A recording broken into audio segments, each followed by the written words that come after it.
그리고 오늘도 질문이 있는 거를 하나를 볼게요. 한라봉님께서 질문 주셨는데, 나름 기준을 가지고 매매하는데 예상하고 다를 때가 있습니다. 이런 건 어떻게 대응하나요? 라고 이렇게 해서 댓글을 며칠 전에 남겨주신 게 이제 있거든요. 좋아요와 구독 눌러주시면 내일 아침은 떡상.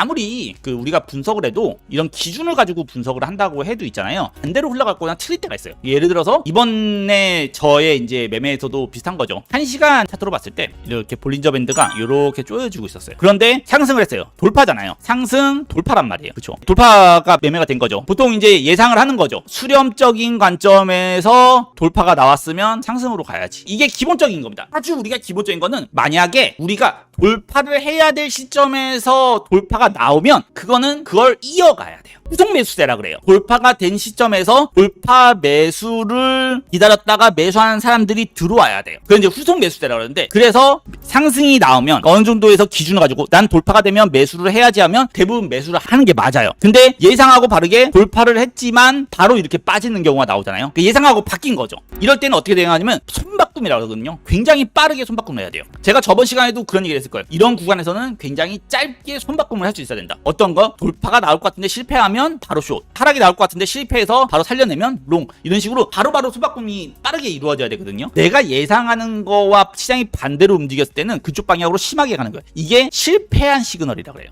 이 실패한 시그널이라는 것이 뭐냐면, 우리가 어떠한 예상을 합니다. 수렴적인 부분에서 시장이 이렇게 돌아가고 있는데 위쪽으로 뚫으면 상승, 아래쪽으로 뚫으면 하락이라고 이제 우리가 생각을 하게 돼요. 기준을 잡은 거니까. 시장이 실패한 시그널이 뭐냐면 상승에 대한 도전을 합니다. 상승에 대한 도전은 하긴 했는데 이게 빠르게 실패도 돌아가요. 시작하자마자 바로 죽어버린 거지. 그렇게 되면 어떻게 되냐면 여기서 또 행보하고 이러지 않습니다. 그 방향으로 강하게 가요. 이게 실망 매물이라고 그래요. 실망 매물이 나온다라고 얘기를 하거든요. 여러분들이 이제 시장에서 분석을 하다 보면 실망 매물에 대한 이야기를 많이 들었어요. 말 그대로 상승에 대한 기대는 했지만 그 상승을 이어가지 못한 거예요. 시장이 만족할 만큼의 상승으로 만들어내지 못하고 바로 빠지는 일이 발생하면 반대 방향으로 더 심하게 갑니다. 더 강하고 더 극단적으로 시장이 흘러가는 경우가 생겨요. 굉장히 중요합니다. 이게 실패한 시그널이라 가지고 오히려 단타 치시는 분들이 이걸 굉장히 좋아하는 경우도 있어요. 저도 이걸 굉장히 좋아해요. 그래서 저도 빠르게 손바꿈을 한 거예요. 상승에 대한 도전을 했어요. 사실 여기서 15분 차트를 켜놓고 보고 있었어요. 올라가네. 여기서 내려왔지만 또 밀어 올리네. 또 조정 살짝 받고 또 밀어 올리겠네 라고 생각했지만 이걸 그냥 한 번에 쭉 하고 내려버렸단 말이에요. 올리려고 힘겹게 끌어올리던 거를 한 방에 끌어내려놨단 말이에요. 보통 이거를 굉장히 좋아합니다. 캔들 쪽으로 보면 이렇게 나와요. 한시장 캔들로 보면 장악형이 발생하죠. 이전 캔들을 장악한 모양의 장악형 캔들이 나온단 말이에요. 굉장히 이거를 저도 개인적으로는 좋아하는 이제 매매법 중에 하나인데, 실패한 시그널이라고 해가지고 어떠한 내가 예상했던, 내가 당연하게 예상했던, 시장이 당연하게 생각하고 있었던 것이 허무하게 무너지게 되면 반대쪽 방향으로 많은 매물대가 쏟아지게 돼요. 이 매물이 뭐예요? 실망 매물이라고 해가지고 시장에 대한 방향성에 대한 부정적인 감정에 대한 매물이 쏟아지게 되는 거죠. 그럼 극단적인 시장의 일이 많이 벌어지게 돼요. 이거를 실패한 시그널이라고 그래요. 그렇기 때문에 질문자님께서 말씀하시는 나름 기준을 가지고 매매를 하는데 그 예상하고 다를 때는 어떻게 대처하느냐면,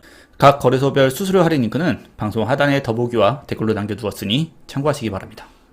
빠르게 손바꿈할 수 있어야 돼요. 그리고 그게 극단적인 방향으로 만약에 시장이 반응이 나왔다. 예를 들어서 극단적인 건 뭐예요? 아까 방금 얘기했던 것처럼 올라가려고 했는데 극단적인 방향으로 이렇게 시작 단계에서, 보통 이거는 그래서 시작 단계에서 많이 이루어져요. 그래서 어떠한 돌파 매수가 일어나면 최소한 저는 1시간 정도는 지그치 봐야 된다고 봐요. 그리고 4시간 단위로는 꼭 체크를 해줘야 된다고 생각을 해요. 보통 1시간 안에나 돌파가 됐을 때 1시간이나 4시간, 1시간에서 4시간 안에 보통 결판이 나요. 무슨 결판이 나요? 그게 성공했는지 실패했는지. 약간 팁을 하나 드리잖아요. 보통 이렇게 갔다가 이렇게 떨어지는 경우는 있습니다. 이렇게 갔다가 이렇게 떨어지는 경우는 있는데 볼밴을 깨지도 않아요. 이 볼린저 밴드 중단을 잘 깨지 않고요. 바로 다음 캔들에서 이렇게 밀어 올리는 게 나오거든요. 이런 경우는 종종 있지만 이렇게 극단적으로 볼밴 하단까지 때리는 경우는 잘 없어요. 보통 볼밴 중단까지만 떨어지게 되거든요. 그렇기 때문에 이건 실패한 시그널 같다라고 하잖아요. 보면 이런 거. 자, 예를 들어서 약간 이런 거죠. 여기서 수렴 관점에서 돌파가 나왔는데 보통 볼밴 중단은 깨지 않아요. 볼밴 하단까지 때리지 않는다고 얘기하는 거죠. 올랐다가 요렇게 빠졌다가 요렇게 가요. 캔들도 요렇게 많이 발생합니다. 올렸다가 캔들이 캔들이 떨어질 때 요렇게 시간을 들어서 천천히 떨어져요. 그래서 이렇게 말아올려요. 이게 우리가 흔히 알고 있는 컵앤핸들의 원리랑 비슷해요. 컵앤핸들 있잖아요. 이 컵앤핸들의 원리랑 비슷하거든요. 근데 극단적으로 떨어졌다는 건 뭐냐면 올릴 때 딱 올렸는데 떨어질 때 삑 하고 떨어진다. 그러니까 캔들 쪽으로 봤을 때 올릴 때 쭉 하고 올렸는데 떨어질 때는 어떻게 떨어져요? 극단적으로 쭉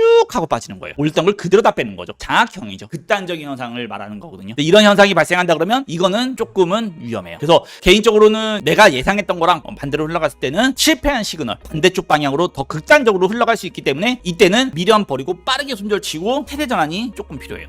이게 트레이더한테는 가장 중요한 부분 중에 하나이지 않을까라고 개인적으로 생각을 해요. 손바닥 뒤집듯이 바로바로 포지션을 바꿀 수 있는 용기 있잖아요. 물론 내 머릿속에는 오른다 생각하다가 갑자기 어느 순간 안 오르는구나 하고 빠른 판단 내리기가 힘들어요. 기대감이라는 게 있거든요. 근데 머릿속으로는 어느 순간 이렇게 생각을 해야 돼요. 어느 쪽으로 가던 내가 돈을 버는 방향으로 가야지라는 이런 생각을 좀 하고 매매를 해야지. 그래서 트레이더는 양쪽에 대한 방향을 다 열어놓고 양쪽에 대한 전략을 다 짜놔야 된다고 제가 항상 얘기를 하거든요. 당연히 오를 거예요. 당연히 상승할 거고 당연히 시장은 상승장으로 갈 거지만 아까 얘기했던 것처럼 이런 라인을 깨면 16,600을 깨면 시장은 못 가라는 이런 나만의 그리고 여러분만의 전략을 좀 해놔야 되는 거예요. 그래야지 나는 오를 거야 해도 어느 순간 이런 데 깨졌을 때 내가 생각해내는 게 있기 때문에 내가 생각하는 전략이기 때문에 바로바로 포지션을 전환을 하는 그런 매매를 할 수 있거든요. 그래서 한쪽 방향을 맞추는 게 중요한 게 아니에요. 여러분들이 한쪽 방향을 맞췄네 못 맞췄네 이런 거 있잖아요. 그게 중요한 게 아니고요. 어느 쪽으로 가든 돈을 벌 수 있는 매매를 하기 위한 전략이 중요한 거예요. 이게 시장에서 돈을 버는 사람과 못 버는 사람은 딱 그 차이인 것 같아요.